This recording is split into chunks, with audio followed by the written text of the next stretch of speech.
Hello LEGO fans, today we're going to do a review on the LEGO set 7965, the Millennium Falcon. It has 1,254 pieces and the ages range from 9 to 14.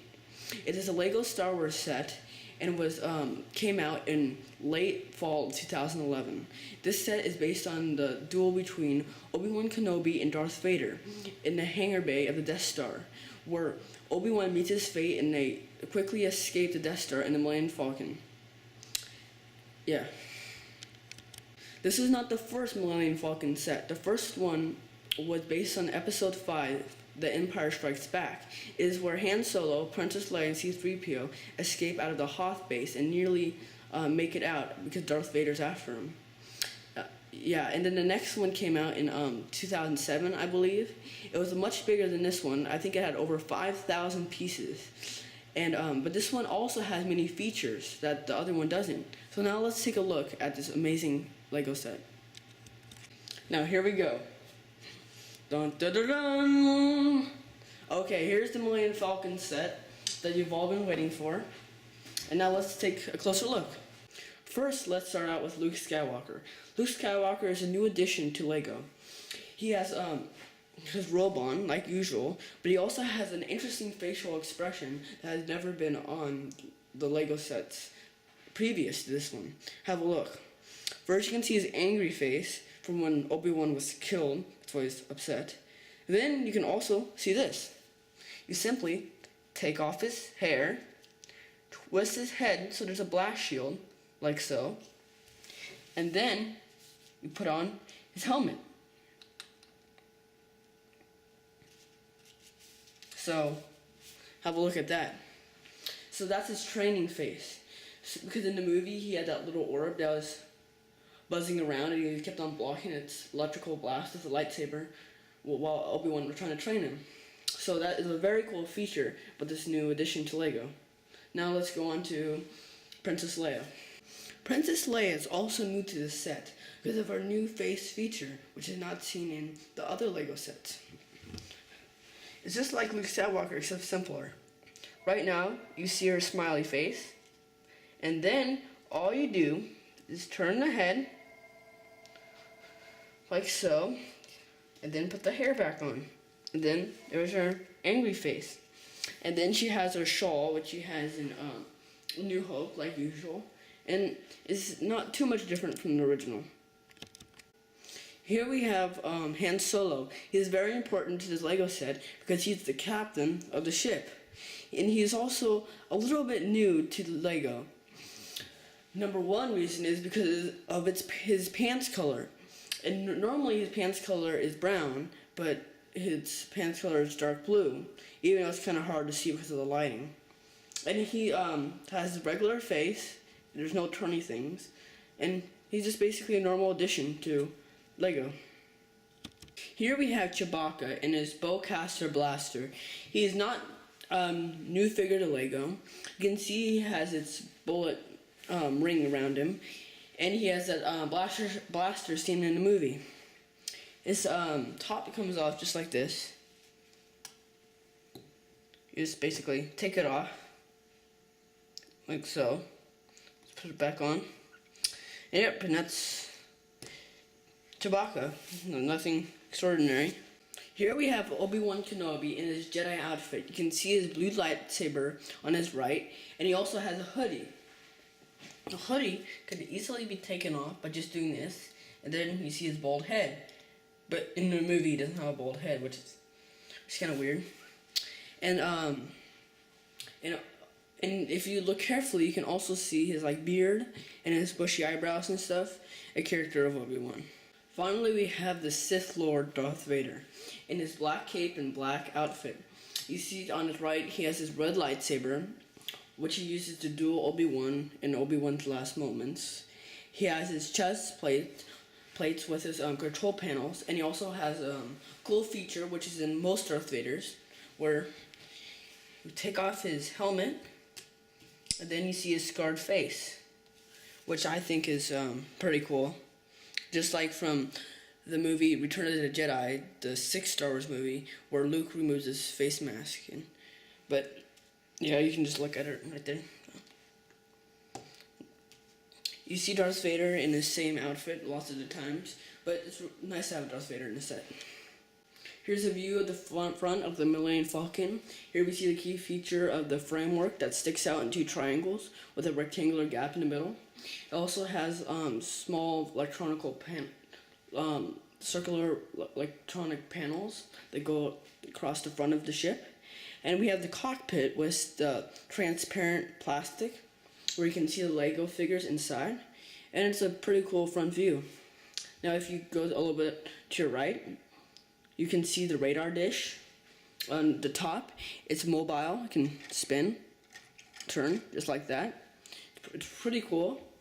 And here's the back view of the ship. Here we see the thrusters on the back with the panels here. If you look carefully, you might see like a blue piece of Lego that sticks out here. That's supposed to be the propulsion. Then we see the exhaust vents. We have 6 of them. Plus we have some fins, which I don't really know what they're for. Interesting back view. And if you go a little bit up in the center, you'll see the turrets, which are used to shoot down the TIE fighters. They rotate like this. You can bend them up and down. They're pretty cool. And they also open up. I'll show you that later. Here's a side profile of the ship. Here you can see a square rectangular thing. That's where the escape pod would be if it was the old set in the early 2000s. And you can, underneath, you might be able to see the flick fire missiles. And it's actually pretty long. Lots of its lengths come from the two triangle points. And also, here's the back thrusters, right here. And turn it to my left, and there's a side view of the cockpit. The thing I don't like about the side view is that there's a lot of gaps and stuff. Kind of looks a little bit sloppy, but for the most part, it's pretty cool. Now here we have an underneath profile. You can see some flick fire missiles here. They're simple but a very cool design. You just push on the missile and it just fires. Like, it just shoots out like this. Then we have another rotating turret underneath. It's kind of hard to see. Also, people can fit down there. You put them in from the top. And if you look carefully, over here, there's some landing gear where people walk out. It's hard to see. I'll show you that later. My favorite feature of the Millennium Falcon is how the exterior opens up and shows the whole interior through this. You simply lift the triangular platforms up, and then you can see the interior. Actually pretty cool. The cool thing about this is it has 2 pegs which holds up the triangle platforms, where in the previous Lego sets it was 1. I heard many complaints about the Lego sets saying that the pegs kept on coming off and it was a big deal, but not anymore. Here you can see Princess Leia and Chewbacca playing a friendly game of a hologram chessboard. This is seen in A New Hope. On the first time you see the Millennium Falcon, on the way to Alderaan, you can see them playing this game. It's basically a hologram of these monsters playing some form of chess, and yeah, it's pretty cool. Now if you go up a little higher, you'll see a storage area, which is not really seen in the movie. You can put like weapons and stuff in there, or you can even put a Lego figure in there. And it's not really important to the set though.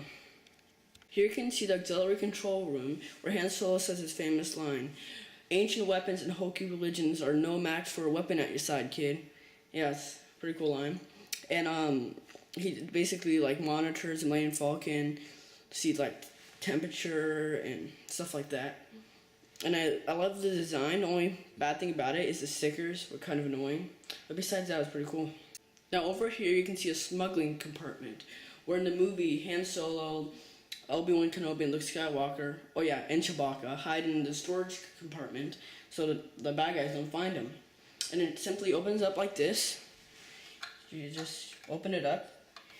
And if you look carefully, you can see Luke Skywalker inside. Unfortunately, you can only put 1 character, but I like the idea. It really matches the movie.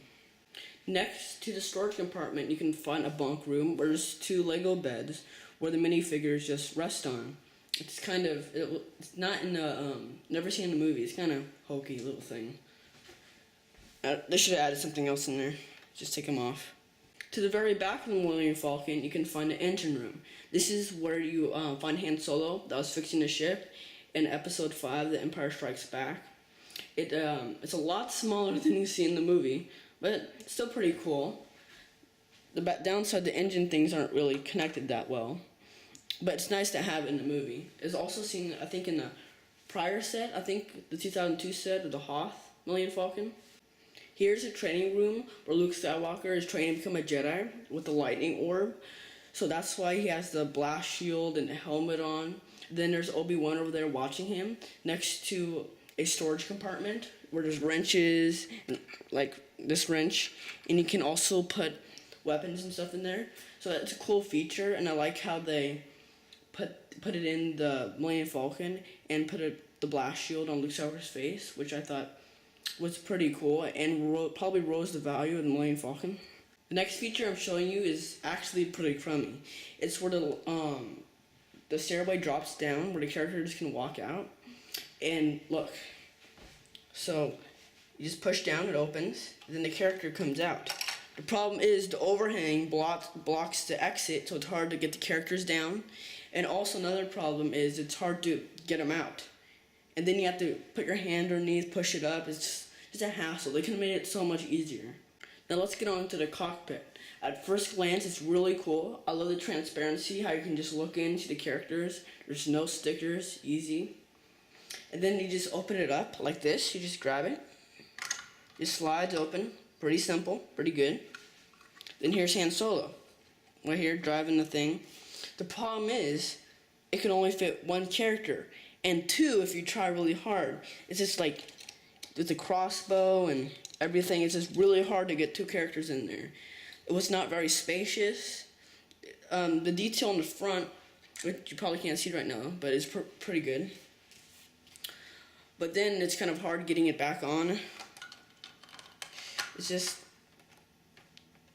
difficult, but it looks good, but hard to play with. So if you just want to look at it, it's a pretty cool cockpit. But if you want to play with it, not so much. Now the final feature is pretty sick. Have a look. You can just grab the top of the cannons that shoot the TIE fighters, pull it off, and then you pull out a little cargo hold where there you can see Han Solo and Luke Skywalker inside. It's supposed to represent the fight between the TIE fighters and the laser cannons. When they escape from the Death Star, it's one of my favorite scenes in the movie, and I love how they portray it in the Millennium Falcon. So you just put the characters on, and you just put them down inside, and you just put the lid on. They're inside, and they can like shoot the cannons, whatever you pretend they're doing. So I think it's a really cool feature. Here's one final glance at the interior before I shut it up. So just turn it around so you have a nice look at it. Pretty simple, pretty cool. And then you just close it up.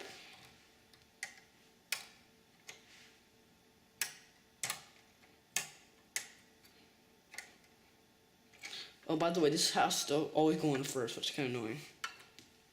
Put this on. And there you have it. Now let's talk about building the Lego set. It was actually not that bad. It wasn't too complicated, but it wasn't too easy. It was just right. I have much complicated Lego sets while building them, especially the AT Walker. They have all these moving parts to move it, and it was quite complicated. But this one was just right in the right range. Not too hard, not too easy. Here, have a look at the instructions. Here's book 1. Just opens it up. You just go through it. And same thing with book 2. It's kind of lengthy, but not too bad. Now have a quick look at my stop motion film of building the Millennium Falcon. I hope you like it.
Now, if I were to grade this Lego set, I'll give it an 8.5 out of 10 stars. That would be about a solid B. And I recommend it to ages 9 to 14, like recommended. I love like lots of features, like the training room, the laser cannons. It's all pretty cool, except for the sliding downstairs and the hard to access cockpit. Overall, it's a pretty good design, fun to build, and the price right now that I know of is $140 or $139.99 plus tax. And I recommend this to most people, and I hope you buy it.